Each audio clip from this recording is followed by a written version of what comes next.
오늘 다시 구약 느헤미야 말씀 보도록 하겠습니다. 이제 오늘 느헤미야 말씀을 오늘 봄으로 끝으로 이제 느헤미야는 마치도록 하겠습니다. 자, 우리가 그동안에 에스라를 받고 느헤미야를 봤습니다. 지금 이제 느헤미야까지 간단하게 초간단 요 주변에 관련된 역사를 정리하면은 남유다가 바벨론에서 멸망하고 난 다음에 이제 그 바벨론을 또 페르시아가 정복해서 페르시아 왕, 그 유명한 고레스 왕이 칙령을 발표하지 않습니까? 그래서 바벨론이 정복했던 그 식민지 땅 그 사람들에게 고레스 왕이 칙령을 발표하기를 너희들 너희 나라로 가고 싶으면 다 가도 좋다라고 얘기를 했습니다. 그래서 1차로 귀환하죠. 그게 스룹바벨, 그때 지도자가 스룹바벨이고 그게 기원전, 지금으로부터 기원전 536년이니까 지금부터 한 2500년 전 얘기입니다. 2500년 전에 스룹바벨이 와서 성전을, 무너진 성전을 다시 재건축합니다. 그래서 그 성전을 스룹바벨 성전 또는 제2성전이라고 말을 하죠. 그러고 난 다음에 한참 지난 다음에 기원전 457년에 2차로 또 한 무리가 귀환을 합니다. 그때 리더가 에스라였죠. 우리 느헤미야 앞에 있었던 에스라. 그래 에스라는 와서 뭐 했는가 하면 율법을 다시 다 회복했습니다. 그리고 난 다음에 한 12년 3년 뒤에 기원전 444년에 느헤미야가 일단의 무리들과 함께 또 3차 귀환을 하게 됩니다. 이제 목적이 있었죠. 무너진 성벽을 회복하여서 성전을 보호하고 외부의 침략으로부터 막아내려는 것이었습니다. 그래서 지금 우리가 그 느헤미야를 보고 있습니다. 3차 귀환자의 리더였던 느헤미야. 그리고 이 성벽을 52일 만에 건축하는데 그 동안에 많은 또 방해 작업을 받았고 뭐 배신도 당했고 죽음의 위협도 느꼈고 그 반대파 산발락과 도비아를 비롯한 사람들이 조작하고 선동하고 회중들을 막 혼란스럽게 만들었습니다. 이제 그러면서 이제 느헤미야가 성벽을 건축하고 성벽 봉헌식도 하고 이제 그러고 난 다음에 집회도 하고 우리가 2주 전인가요 3주 전에 나팔절에 수문학 광장에서 집회했던 것을 보고 오늘 다시 한 번 더 마지막으로 느헤미야 13장 마지막으로 보면서 느헤미야가 성벽을 건축하고 난 다음에 이제 그 이스라엘 백성들을 개혁하는 종교 개혁하는 그 내용들을 이제 우리가 그 보고 마치려고 하는데 구약을 시간적으로 따지면은 시대적으로 따지면은 오늘 이 부분이 구약에 기록된 성경에 기록된 구약의 가장 마지막 시간입니다. 자, 여러분 우리 구약에 여러 인물들이 있지 않습니까? 뭐 아담으로부터 시작해서 아담, 하와, 가인, 아벨, 노아, 아브라함 쭉 나옵니다. 그래서 구약에 기록된 인물들 가운데 우리가 아는 인물로서 구약 성경에 기록된 가장 마지막 인물이 느헤미야다라고 보면 되는 겁니다. 말라기가 아니에요. 구약 성경에는 말라기가 마지막 책이지만 연대로 따지자면은 말라기가 느헤미야보다 약간 더 앞에 사람이에요. 느헤미야가 좀 더 후대 사람입니다. 그 느헤미야가 구약 시대에 가장 우리가 아는 마지막 인물이다라고 이렇게 보면 돼요. 그리고 이제 400년간 중간 시대로 들어가고 그 다음에 신약에 예수님이 오시기 전에 세례 요한이 나타난 이런 큰 흐름이 있습니다. 지금 그러니까 우리가 오늘 보려고 하는 시점이 어딘가? 지금으로부터 약 한 2430년, 20년, 지금부터 한 2420년 전 이제 한 그 시대를 보는데요. 느헤미야 13장에 또 한 번의 집회가 일어나면서 그 집회에 따라서 개혁이 일어나는 것을 우리가 볼 수 있습니다. 자, 13장 1절과 2절 중간까지 제가 봉독하겠습니다. 그날 모세의 책을 낭독하여 백성에게 들렸는데, 자 이게 무슨 분위기입니까?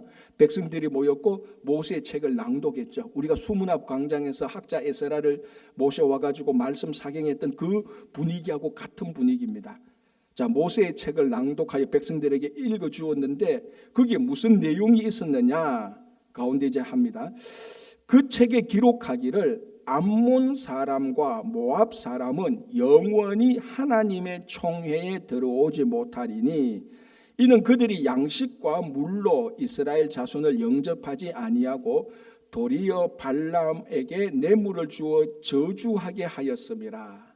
자, 모세의 책을 보는데 마침 그 내용이 뭔가 하면은 모압과 암몬과 모압 사람은 이스라엘 총회에 영원히 들어오지 못하게 하라는 내용을 발견합니다. 이게 어디 있는가 하면 신명기 23장에 나오는 겁니다. 지금 그 부분을 낭독하고 있는데, 이스라엘 총회에 들어오지 못한다는 것은 암몬과 모압 사람은 이스라엘 회중들에게 들여놓지 말라는 거죠. 쫓아내라는 겁니다. 왜? 이제 2절에 나오죠. 이 사람들이 출애굽할 때에 이 암몬과 모압 사람들이 이스라엘 백성들에게 양식과 물도 안 주고 냉철하게 거절했다는 겁니다. 그리고 또 중요한 것은 모압 왕이 거짓 선지자 발람을 사주해가지고, 자, 이때 모압 왕 이름은 발락이고 선지자는 발람입니다. 그 모압 왕 발락이 거짓 선지자 발람을 뇌물을 주고 사주해가지고 이스라엘 백성들을 저주하게 했던 일이 있습니다. 그때에 하나님께서 그 이 두 가지 이유를 들어서 하나님께서 모세를 통하여서 이스라엘 백성들에게 무슨 심판을 경고하는가 하면, 이후로 암몬과 모압 사람은 절대로 이스라엘 백성들의 총회, 그 총회라는 것은 이스라엘 백성들의 회중이라고 보면 됩니다. 이스라엘 백성에 들어오지 못하게 하라고 하나님께서 규정을 하고 명령을 하고 심판을 했습니다. 자, 그럼 신명기 23장에 이 일은 오늘 이 본문 느헤미야 때하고 몇 년 간격이 떨어졌는가 하면 1000년 전 일이에요. 그러니까 이게 출애굽기하고 할 때는 1440년 정도 아닙니까? 그죠? 1440년, 1443년이고 느헤미야는 약 420년, 30년이니까 약 아무리 짧게 잡아도 850에서 900년, 뭐 어림잡으면 거의 1000년. 그러니까 1000년 전에 출애굽할 때 하나님께서 암몬과 모세는 이스라엘 회중에게 드리지 말라고 명령해놨는데, 그걸 중간에는 뭐 우여곡절이 있었겠죠. 뭐 들어오기도 하고 나가기도 했는데, 성경을 보면 공식적으로 이 말씀을 다시 꺼내가지고 암몬과 모압 사람을 이스라엘 회중에서 쫓아내기는 이게 처음입니다. 그 시간이 얼마나 흘렀냐? 1000년이 흘렀다는 겁니다. 약 1000년. 자, 여기서 우리가 뭘 알 수 있는가 하면은, 하나님께서 이 모압과 암몬 사람에게 심판의 경고를 했습니다. 너희들은 앞으로 절대로 이스라엘 회중에게 들어가지 못해. 그 경고를 했습니다. 그런데 지금 1000년 동안에 그 경고한 대로 심판이 사실은 제대로 집행된 적이 없었습니다. 그런데 오늘 이 느헤미야 구약시대, 성경에 기록된 구약시대의 마지막 때에 느헤미야가 그 말씀을, 모세책을 낭독하면서 개혁하면서 암몬과 모압 사람들을 쫓아내는 내용들이 나오는 것입니다. 이제 그 예가 4절에 도비야를 한 사람 그 쫓아내는 상징으로 보여주는 것이죠. 뭘 알 수 있는가 하면요, 여러분, 하나님께서 경고한 심판이 지금 당장 이루어지지 않는다고 해서 그 심판이 영원히 사라진 건 아닙니다. 지금 하나님께서 선포한 경고한 심판이 지금 집행되지 않는다 하더라도 언젠가는 그 심판은 반드시 집행되는 것입니다. 이게 뭔가 하면, 내가 오늘 잘못했습니다. 이거 분명히 하나님께서 싫어하시는 행동을 했단 말이죠. 그런데 하나님께서 심판을 안 해. 날 징계 안 해. 그럼 우리가 보통 어떻게 생각합니까? 하나님께서 잊어버렸겠다. 아니면 하나님께서 기억 안 하겠다. 하나님께서 모르시겠다. 하나님이 이번엔 그냥 대충 넘어가시겠다는 그런 우리들의 심리가 있습니다. 그러면 이 심리 때문에 어떻게 하면 그 다음에 또 그 일을 또 하는 거죠. 그래도 그날 또 그런 잘못을 했는데도 또 하나님께서 뭐 하늘에 천둥을 치거나 땅이 나를 삼키거나 그렇지 않는단 말이죠. 그래서 또 그래 하는 겁니다. 그럼 무슨 생각을 가지는가 하면, 하나님께서 경고한 심판이 내게 집행 안 되네, 괜찮네, 이거 잘못이 아니네 착각하게 되는 것입니다. 그러나 반드시 하나님이 정한 때에 경고한 심판은 집행되는 것이다 라는 것을 오늘 본문이 알려주는 겁니다. 물론 시간은 어떨 때는 굉장히 짧고 어떨 때는 오늘 이 본문처럼 1000년이 걸리는 경우도 있습니다. 자, 우리가 지난주일에, 그리고 지난주에 지금 계속 민수기를 보고 있는데, 이 민수기 때 이스라엘 회중들이 모세와 아론과 하나님에게 많이 반역을 합니다. 그런데 하나님께서 반역하는 무리들에게 즉각 개입하셔서 즉각 심판하고 즉각 집행해버렸어요. 순식간에 집행해버렸어요. 그런 집행도 있고 1000년이 걸리는 집행도 있습니다. 그래서 우리가 보통 이런 유명한 말이 있죠. 하나님의 심판은 천천히 돌아가는 연자 맷돌과 같다라고 하는 유명한 말이 있습니다.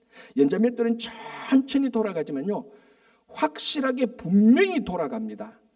그러니까 하나님께서 경고한 심판이 지금 내게 일어나지 아니했다고 해서 여러분 그거 사라진 거 절대로 아닙니다.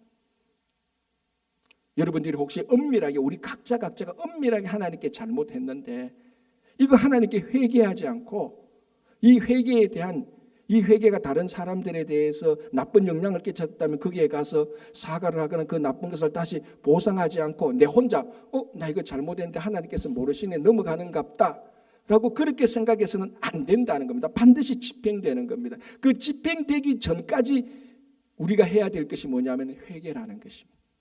자, 이것이 이스라엘 백성들 역사에서도 계속 있어 왔지 않습니까? 자, 우리가 열왕기 상하를 볼 때 특별히 남유다 역사를 볼 때 무슨 일이 있었습니까? 히스기야 왕의 아들 므낫세, 남유다 왕 가운데 가장 악한 왕이었지 않습니까? 그래서 하나님께서 므낫세의 악행을 보고 이 나라를 멸망시킨다고 하나님께서 심판을 했어요, 사실은. 그런데 므낫세가 마지막에 회개를 해버렸습니다. 그래서 하나님께서 심판을 집행하려다가 므낫세의 회개를 보고 심판을 연기시켰습니다. 그러고 난 다음에 므낫세의 아들 누가 나타납니까? 요시야가 나타나지 않습니까? 남유다 20명의 왕 가운데 가장 위대한 개혁적인 왕. 그래서 요시야 왕이 나라를 막 개혁하고 하나님의 나라를 가니까 이 심판이 집행이 안 되는 거예요. 그렇지 않습니까? 하나님께서 심판 날을 우리 머리 위에 올려놨는데 누구든지 회개하면 하나님께서는 이 심판의 날을 떨어뜨리지 않는단 말이죠. 그래서 요시야가 율법책을 발견하고 회개하고 온 백성들이 회중하니까 그 심판이 집행되지 않습니다. 그러나 그 심판이 사라진 것 아니죠. 계속 있는 겁니다. 그래서 요시야가 죽고 난 다음에 그 자손들이 왕이 되지 않습니까? 여호와 아스가 왕이 되고 여호야김이 왕이 되고 여호야긴이 왕이 되고, 그런데 이 왕들이 전부 다 므낫세를 따라서 악행을 한단 말이죠. 그런데 여호와 아스가 악행을 해도 심판이 집행 안 돼요. 괜찮구나. 그리고 여호야김이 악행을 하는 겁니다. 괜찮구나. 심판이 집행 안 되니까. 여호야긴이 또 악행을 합니다. 괜찮네. 그러다가 시드기야 때 악행을 할 때 하나님께서 완전히 심판을 집행해 버리는 거죠. 그러니까 우리가 악한 일을 했다, 잘못을 했다, 그 견고한 심판이 여러분 절대로 사라지지 않았습니다. 남아 있습니다. 단지 집행이 안 됐을 뿐이지. 그러면은 심판이 집행되기 전까지 우리가 해야 될 것은 뭡니까? 하나밖에 없습니다. 회개밖에 없습니다. 그러면 그 심판은 집행되지 않고 영원토록 계속해서 연기되는 겁니다. 여러분, 계속해서 연기되는 걸 우리는 취소됐다라고 말하는 거하고 같은 거 아닙니까? 그래서 우리가 악한 일을 했는데 심판이 집행되지 않을 때도 여러분 그거 심판이 사라졌구나라고 계속해서 악한 일을 해서는 안 되고 심판이 집행된 까지 반드시 우리는 회개를 하면 되는 것입니다. 그러면 반대로 우리가 악한 일을 했을 때 심판에 대한 집행이 있다면 반대로 우리가 선한 일을 했을 때는 하나님의 보상이 있는 거죠. 물론 우리 신앙생활이 하나님께 상 받으려고 선한 일을 하는 것은 아닙니다. 그건 굉장히 초보적인 수준이죠. 물론 우리가 하나님께 심판 안 받으려고 악한 일을 안 한다, 그거 아주 초보적인 유치한 단계지만은 사실은 맞습니다. 틀린 사실이 아니죠. 우리가 선한 일을 하면 하나님의 보상이 분명히 있습니다. 성경은 그런 보상이 있습니다. 생명의 면류관을 주겠다고도 약속했지 않습니까? 그럼 똑같이 우리가 악한 일을 했을 때 즉각 심판이 집행되지 않는 것처럼 우리가 선한 일을 했을 때도 즉각 하나님의 보상이 주어지지 않을 때가 많다는 겁니다. 이때는 어떻게 하냐? 하나님의 보상이 주어질 때까지 묵묵히 믿음과 인내로 기다리는 겁니다. 아직도 제 기억에 제가 교회 다닐 때 초동부, 그러니까 주일학교 다닐 때 이제 교회에서 그때 정확히 기억은 나지만 하여튼 교회에서 소풍을 간 것 같아요. 우리 주일학교 선생님들하고 제가 그때 한 2학년 3학년 때인 것 같습니다. 가서 이제 소풍하고 뭐 재밌게 놀고 보물찾기 또 하지 않습니까? 보물찾기 하면 이제 늘 하듯이 그 보물찾기 쪽지를 숨겼는데 내가 하나 그 발견했거든요. 지금도 기억하는 게 30 몇 번이었어요. 30 몇 번. 이 35번인가 6번인가 7번 같은 그 30대 중반 부분이었어요. 그래서 이제 보물찾기 끝나고 이제 진행부에서 상 주지 않습니까? 그럼 1번 부르면 1번 찾은 사람이 가서 확인하고 상 받아옵니다. 그죠? 그 1번 때 단위가 가고 이제 10번 때 단위가 옵니다. 10번 뭐 11번 15번 부릅니다. 그다음에 20번 20 몇 번 부르죠. 그럼 난 이제 30 몇 번이니까 20 몇 번이 지나고 나면 30 몇 번 내가 이 쪽지를 찾았으니까 이 상 받겠구나 했는데 30번 단위를 한 명 부르더니만 그냥 40번으로 넘어가 버리는 거예요. 내 번호를 안 부르는 거예요. 부르겠지인데 40 몇 번, 50 몇 번까지 가요. 그때 어린 마음에 그 부르지 않는 보물찾기 쪽지를 가지는 게 이게 너무너무 부끄럽더라고요. 왜 부끄러운지는 모르겠어요. 내가 이거 잘못 가졌나? 이거 보물찾기도 안 되는 상도 안 주는 쪽지를 가지고 있구나. 그게 그런 부끄러움과 뭐라거나 뭔가 했던 묘한 마음이 있어요. 그 쪽지를 가지고 있는 게 하여튼 안 좋아서 그걸 그냥 아무도 모르는데 그냥 버려버렸어요. 왜? 보물쪽지 찾는데 상도 안 주는데 그거 가지고 있으면 얼마나 부끄러웠으면 그래 버렸어요. 그리고 뭐 있는데 이게 쭉 돌지만 다시 30분 되면 내 번호를 부르는 거예요. 그런데 번호를 부르는데 상 받으려는데 쪽지가 없잖아. 그런데 나를 전도한 교회의 형이 내 쪽지 번호가 뭔지 알고 있었어요. 그 형이 항상 내하고 같이 교회 가고 같이 교회 왔습니다. 일찍 같이 교회 가고 같이 교회는 그 형이 이제 보물찾기인데 상서가 너 보물찾기 몇 번이냐 했는데 그 형이 내 번호를 알고 있었어요. 그 내 번호가 불렸는데 내가 안 나가니까 형이 상서가 너 왜 안 나가나 이러는 말하는 거예요. 그래서 내가 형 이제 사실을 말했죠. 내 번호 안 불러서 나 버렸는데 하니까 어디 버렸네?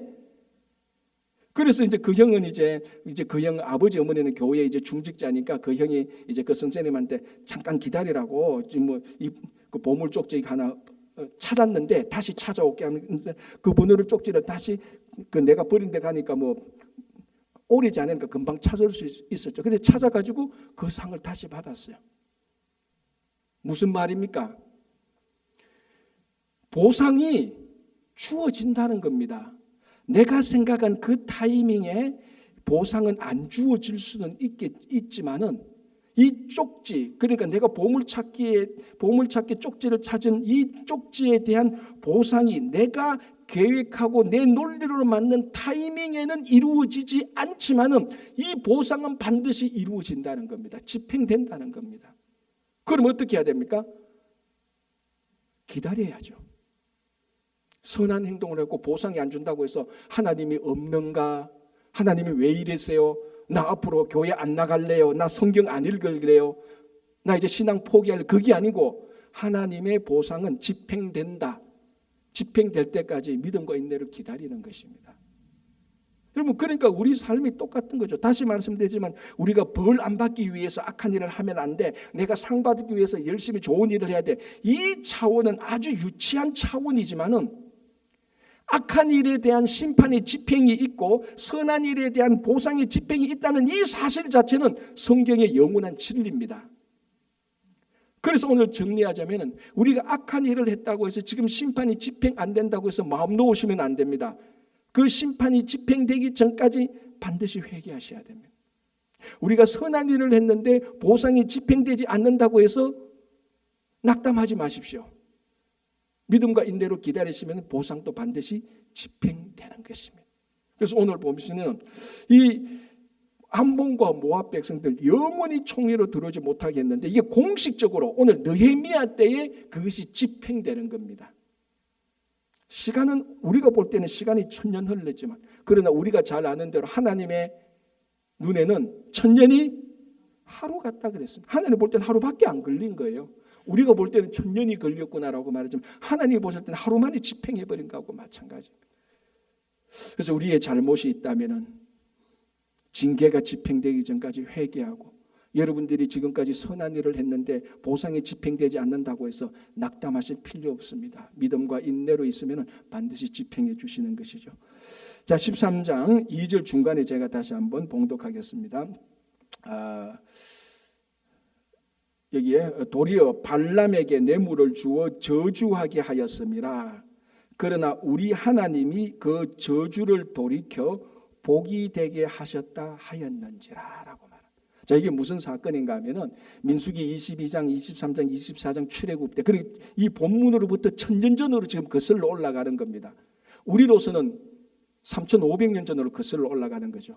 그때 무슨 일이 있었나? 이스라엘 백성들이 광야에서 막 가나안으로 들어갈 때에 모압 왕, 암몬 모압이 요단강 동쪽에 있지 않습니까? 그 모압 왕이 이 이스라엘 백성들이 막 이제 막 하나님의 인도하심 따라서 가나안에 가기 위해서 뭐 아모리 왕도 물리치고 실 왕도 물리치고 막 이렇게 강력하게 나니까 모압 왕이 겁이 난 거예요. 그래서 그 당시에 유명하다고, 우리말로 하면 용하다고 소문난 선지자 발람이라는 사람이 있었습니다. 그래서 발람을 데려와 가지고, 자기는 발락인데 우리나라 발음으로 발람을 데리고 와서 뇌물을 주고 사주를 합니다. 당신이 용하다고 하는데 당신이 저 이스라엘을 저주해달라. 그럼 저주하면 내가 이 돈을 주겠다. 그래서 발람이 말합니다. 내가 저주는 하겠는데 하나님이 내게 주신 말만 나는 할 수밖에 없다. 자, 그래서 4번 저주를 합니다. 발람이 발락의, 모압 왕 발락의 사주를 받고 4번 저주하는데, 하나님께서 발람이 저주할 때마다 그 말을 바꾸어 가지고 전부 다 복된 말로 다 바꾸어 버려요. 그래서 민수기 22장에서 24장 보면 그런 그 저주가 복으로 바뀌는 내용이 나오는데, 제가 한 두세 군데만 짧게 한번 읽어 드릴게요. 이게 민수기 23장 24절인데요. 발람이 저주를 하려고 하는데 발람의 입에서 이런 말이 툭 튀어나와 버립니다. 야곱을 해할 점술이 없고, 자, 여기서 야곱은 이스라엘을 상징하는 겁니다. 야곱을 해칠 점술이 없고 이스라엘을 해할 복술이 없도다라고 말합니다. 저주하라 그랬는데 이스라엘을 망치게 할 점술도 없고 복술도 없다라고 이렇게 말이 나와버린 거예요. 그리고 민수기 24장 5절 이하에는 이렇게 나옵니다. 야곱이여, 야곱은 이스라엘이라 그랬죠. 야곱이여, 너의 장막들이, 이스라엘이여, 너의 거처들이 어찌 그리 아름다운고, 그 물통에서는 물이 넘치겠고 그 씨는 많은 물가에 있으리로다.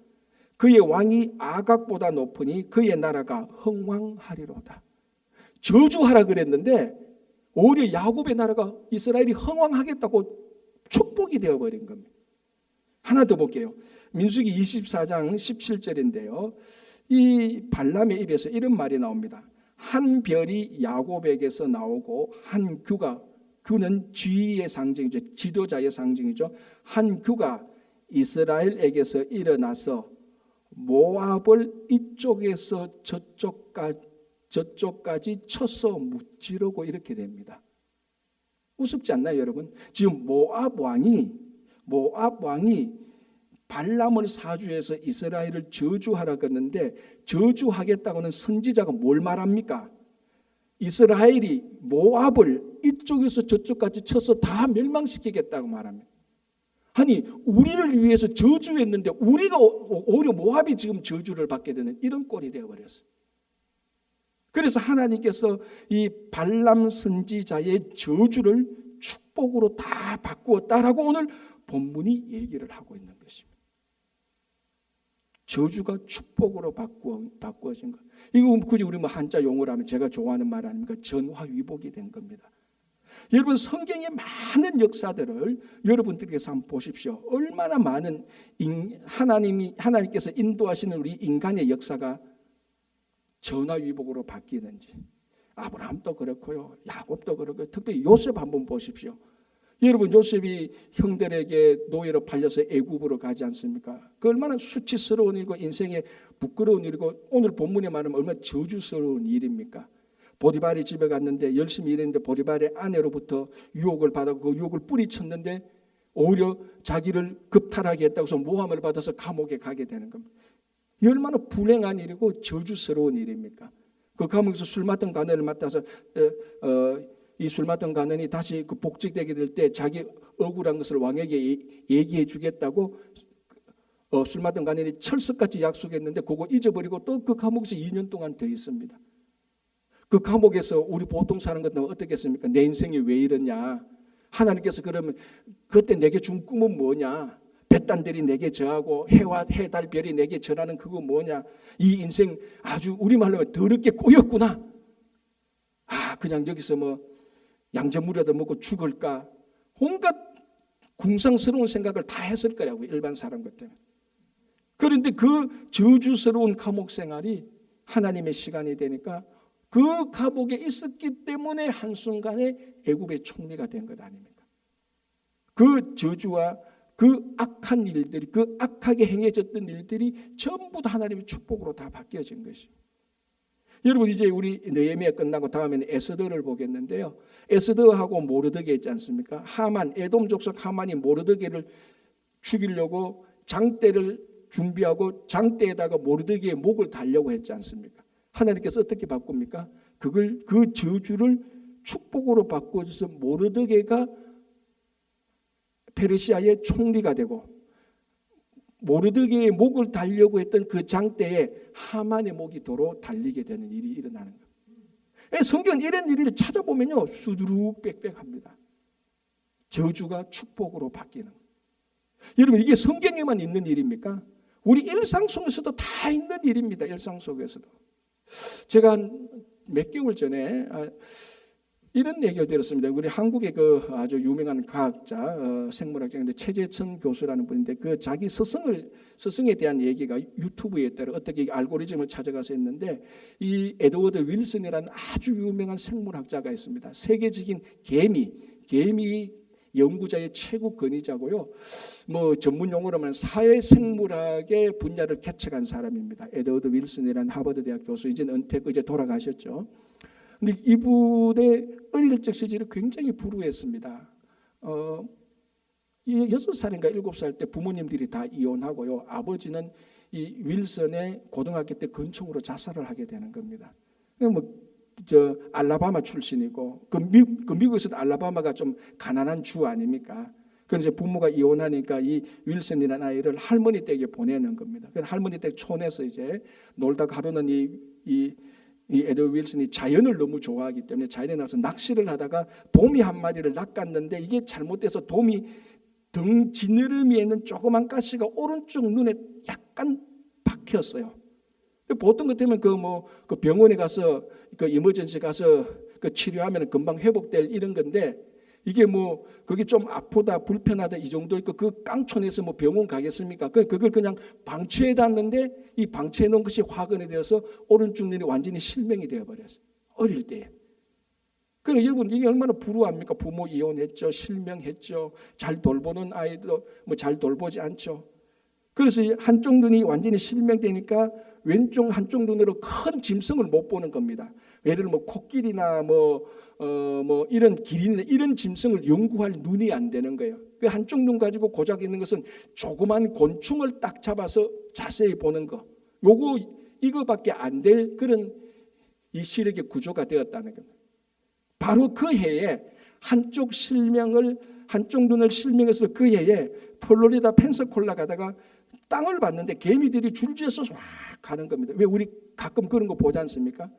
그래서 그게 신기해서, 원체 자연을 좋아 신기해서 개미 한 마리를 딱 잡아가 딱 봤는데, 그때부터 평생 동안 개미만 연구하는 거예요. 자기 체질에 딱 맞거든요. 한쪽 눈으로 딱 보기에. 그때 개미를 연구해서 세계 최고의 개미 연구자, 권위자가 되고, 이 사람이 그래서 사회생물학을 개척하게 되는, 그 생물학 쪽에 우러러 볼 수 없는 최고의 지도자가 되는 겁니다. 자, 이런 일상적인 일들 보십시오. 그 어린아이가 한쪽 눈을 실명했을 때 얼마나 이 인생이 저주스럽습니까? 일상으로 볼 때 부모 이혼했죠, 아버지 근총 자살하죠, 한쪽 눈 실명했죠. 보통 그러면 다 인생 다 절단 나지 않겠습니까? 그러나 그런 인생이 바뀌어서 오히려 그것이 그 에드워드 윌슨의 말입니다. 그 사건을 계기로 해서 자기가 개미를 연구하는 절대적인 계기가 되어서 지금의 자기가 되었다고 말을 하는 겁니다. 여러분, 이렇게 저주가 복으로 바뀌는 것은 성경에 있는 것은 당연하고요. 우리 일상적인 삶 속에서도 이런 일이 종종 일어납니다. 그러나 저주가 복으로 바뀌는 가장 절정이고 완성은 어디입니까? 그건 십자가입니다, 여러분. 모든 저주가 십자가에서는 모두 다 하나님의 복으로 바뀌는 겁니다. 여러분 신명기에 뭐라고 되어 있습니까? 나무에 달린 자마다 저주받은 하나님께 저주받은 사람이라고 하지 않습니까? 그래서 예수님께서 십자가에 달려 돌아갔을 때 그 십자가가 나무 십자가거든요. 그래서 사람들은 십자가에 달려 돌아가는 예수님을 보고 나무에 달린 자라고 규정하고 저 나무에 달린 자는 하나님께 저주받았다고 규정을 한 것입니다. 자, 예수님께서 십자가에서 저주받고 예수님께서 십자가에서 저주받은 그 죽은 이유는 누구의 저주입니까? 누구 때문에 받는 저주입니까? 우리 죄 때문에 받는 저주를 예수님께서 받고 돌아가신 거예요. 그리고 난 다음에 어떻게 됩니까? 우리가 그 저주받고 돌아간 예수님께서 돌아가시고 부활하신 그 공로를 믿음으로 말미암아 우리는 하나님 앞에서 의롭다고 인정을 받는 겁니다. 그러니까 십자가를 보면은 우리의 죄로 인한 저주가 하나님 앞에서 의로 바뀌는 겁니다. 하나님께서 그러니까 우리의 죄가 십자가에서 우리의 죄가 하나님의 의로움으로 교환되는 겁니다. 이걸 가리켜서 종교개혁자 마틴 루터는 십자가에서는 즐거운 교환, 익스체인지가 일어난다라고 말을 했습니다. 정확히 말하면 홀리 익스체인지, 거룩한 교환이 일어난다고 말했습니다. 십자가에서는 저주가 어떻게 교환됩니까? 저주가 축복으로 교환되는 겁니다. 십자가에서는 십자가에서 죄가 의로 교환되고 죽음이 영원한 생명으로 교환되는 겁니다. 우리의 죽음이 예수 그리스도의 영생과 교환되고 우리의 죄가 예수 그리스도의 의와 교환되고 우리의 슬픔이 예수님의 기쁨과 교환되고 십자가에서는 모든 것이 다 교환되는 겁니다. 그래서 십자가에서는 결정적으로 저주가 축복으로 바뀌는 것이죠. 그래서 우리가 살아갈 때 우리 삶에 슬픔이 있거든. 이 슬픔을 여러분 십자가 앞에 와서 십자가에서 기쁨으로 교환하면 되는 겁니다. 그러니까 십자가는요 우리의 저주 교환권이에요. 저주를 축복으로 교환하는 건이에요. 슬픔을 기쁨으로 교환하는 거예요. 낙담을 희망으로 교환하는 겁니다. 의심을 확신으로 교환하는 겁니다. 십자가에서는 우리의 모든 부정적인 것들이 모든 죽은 것들이 십자가에서는 다 교환됩니다. 남편은 교환 안 돼요. 아무리 십자가 능력이 있어도 남편은 교환시킬 생각하지 마십시오. 여러분 오늘 보십시오. 여기서 말하는 그 저주를 돌이켜 복이 되게 하셨다. 이것이 완성이 바로 이 십자가에서 이루어지는 겁니다. 그래서 우리 성도들은 아무리 어렵고 힘들고 괴로운 일이 있더라도 이것을 십자가 앞에 가져오면은 주님께서 다 받으시고 그 반대되는 생명과 복과 희망과 기쁨과 즐거움과 능력과 치유로 다 교환해 주시는 것입니다. 자, 3절 보겠습니다. 이렇게 되어 있습니다. 백성이 이 율법을 듣고 곧 섞인 무리를 이스라엘 가운데에서 모두 분리하였느니라 라고 말합니다. 자, 이 율법의 말씀을 듣고, 율법의 말씀이 아까 13장 1절 2절이 있죠. 그 중에 핵심이 뭐였습니까? 암몬과 모압 사람들은 이스라엘 총회에서 영원히 쫓아내라는 겁니다. 영원히 못 들어오게 하라는 겁니다. 그걸 공식적으로 보고 이제 이스라엘 백성들이 자기들 가운데 섞인 무리 모압과 암몬 사람들을 분리해냈다라고 얘기를 하는 겁니다. 그래서 4절부터 9절까지는 그 자기들 가운데 섞인 암몬과 모압 사람 한 사람을 쫓아내는 것을 분리해내는 것을 얘기를 해주고 있습니다. 이 4절에서 9절이 무슨 내용입니까? 이때는 오늘 본문 보면은 느헤미야가 예루살렘에 잠시 없었다고 말합니다. 자기가 잠시 무슨 사정이 생겨서 페르시아에 잠시 갔던 그 사이에 예루살렘에서 일어났던 일을 말합니다. 뭐냐면은 그때 제사장이 엘리야십이라는 제사장인데 성전에 가면은 성전의 사역자들을 위해서 그들을 위해서 예물을 놓아두는 방이 있습니다. 자, 우리 요즘 그 새벽에 듣는 민수기 이런 거 보면은 제사 드릴 때 우리가 어제도 봤지만 이스라엘이 드리는 11조는 레위인을 위하여서 드리는 것 아닙니까? 그래서 이스라엘이 드리는 11조를 받아서 레위인을 위해서 그러니까 이런 물건들을 어떻게 저장해놔야 되지 않습니까? 그게 성막과 성전에 방이 있단 말이죠. 거기에 다 저장해놨습니다. 그래서 레위인을 그래서 성전에 사역하는 사람, 오늘 또 여기 보면 레위인들, 제사장들, 문지기들, 노래하는 자들, 이 사람들을 위한 예물을 저장하는 방이 있었는데, 이 엘리야십이라는 제사장이 그 방에 있는 예물들을 다 비우고 도비야라는 사람을 거기에 살도록 했단 말이죠. 그런데 요걸 이제 요렇게 했는데, 느헤미야가 페르시아에 갔다 와서 보니까 성전에 보니까 성전 방에 있어야 될, 성전의 사역자들을 먹여 살려야 될, 생계를 책임져야 될 예물이 있는 방에 예물은 없고 도비야라는 엉뚱한 사람이 있었단 말이죠. 그래서 느헤미야가 그 도비야를 쫓아내고 다시 그 성전을 그 성전의 방을 정결하고 그 물품을 다시 그 사역자들을 위한 그 예물을 다시 넣어두었다라는 말입니다. 자, 요 사건인데 여기서 중요한 것은 엘리야십이 크게, 이 제사장 그 당시 엘리야십이 크게 두 가지를 잘못했죠. 첫 번째는 뭐냐면 성전에 있는 방, 성전 방에 예물을 비우고 사람을 넣고 하는 것은 자기 권한의 위반입니다. 우리 말하면은 권력 남용, 직무 위반입니다. 요거 잘못했고요. 두 번째 잘못이, 이게 중요한 겁니다. 도비야를 그 안에 들였다는 겁니다. 성전 안에. 도비야가 누굽니까? 이게 암몬 사람이에요. 암몬 사람. 자, 1절에 암몬과 모압 사람은 영원히 하나님의 총회에 들어오지 못한다 그랬는데, 이 제사장 엘리야십이라는 사람이 성전에 예물 두는 방에 암몬 사람 도비야를 거기에 살도록 해놨단 말이죠. 그리고 암몬 사람 도비야가 어떤 사람입니까? 우리 앞에서 봤지 않습니까? 성벽을 건축할 때 뭐라고 비방했습니까? 여호가 올라가도 저 성벽은 무너질 거라고 했는 바로 그 사람이 이 사람입니다. 도비야입니다. 그런데 그걸 제사장이 성전의 예물을 다 빼라 그러고 도비야를 그 안에 넣어놨단 말이에요. 그래서 느헤미야가 와서 그 도비야를 잡아서 분리시켜서 내쫓았다라고 얘기를 하고 있는 것입니다. 그래서 이 도비야를 가리켜서 3절에 섞인 무리를 이스라엘 가운데에서 모두 분리했다라고 말합니다. 섞인 무리. 이 섞인 무리들이 이스라엘 회중들을 거룩하게 하는데 방해하는 겁니다. 이 섞인 무리들이 성전을 거룩하게 하고, 성전을 부패하게 하고 이스라엘 백성들을 타락하게 하는 무리가 바로 섞인 무리입니다. 여기서 중요한 것은 인종적으로 섞였다는 것을 절대로 지적하지 하는 게 아닙니다. 하나님의 이스라엘 회중들을 방해하고 회중들을 더럽게 하고 성전을 더럽게 하고 이스라엘 백성들을 탐욕스럽게 선동하는 무리들.